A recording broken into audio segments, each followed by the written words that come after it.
মাননীয় মন্ত্রী ঈদ নিয়ে একটি প্রশ্ন ছিল, ঈদের ব্যাপারটা নিয়ে একটা করছেন তো আপনি, ঈদ নিয়ে একটা প্রশ্ন ছিল। মাননীয় মন্ত্রী, অনেক যারা ঢাকা থেকে যাত্রীরা আসতেছে বিভিন্ন অঞ্চলে, তারা অভিযোগ করছে এবং অনেক মিডিয়ায় আসছে যে ভাড়া 200 থেকে 800 টাকা বেশি নেওয়া হচ্ছে। একেবারে নেবেন কিনা? আপনি পদক্ষেপ নেব কিনা তা না, পদক্ষেপ নেওয়া। বাংলাদেশের কোন পরিবহনে 100 টাকা না, 1 টাকাও ভাড়া বেশি নেওয়া হয় নাই। আমি দায়িত্ব নিয়ে বলছি, আমরা মনিটরিং এর মধ্যে রেখেছি সার্বক্ষণিক ভাবে।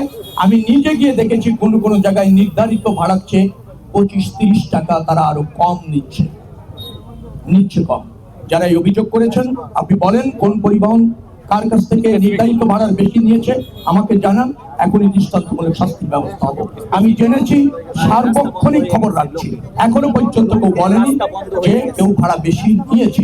মেইন স্ট্রিম মিডিয়াগুলি দেখবেন, যে আপনার আজকে সংবাদগুলি দেখবেন, তারা বলছে অভূতপূর্ব ঈদ যাত্রা চলছে, কোনো অভিযোগ নেই, কোনো অনিয়ম নেই, শৃঙ্খলা রয়েছে, নির্দিষ্ট ভাড়াই বাস মালিক সমিতি বা ট্রেনে তো তাই, সব জায়গা থেকে লঞ্চও তাই নির্দিষ্ট ভাড়া নেওয়া হচ্ছে। ধন্যবাদ।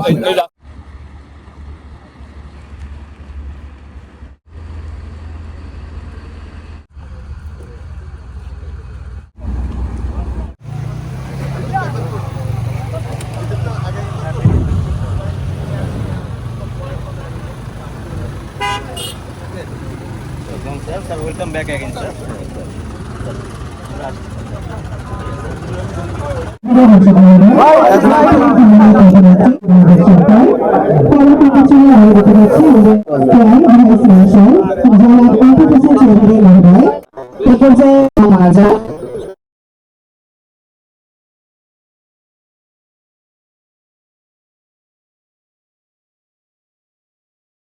ভাই ওই সামনে দাঁড়ান, না আমরা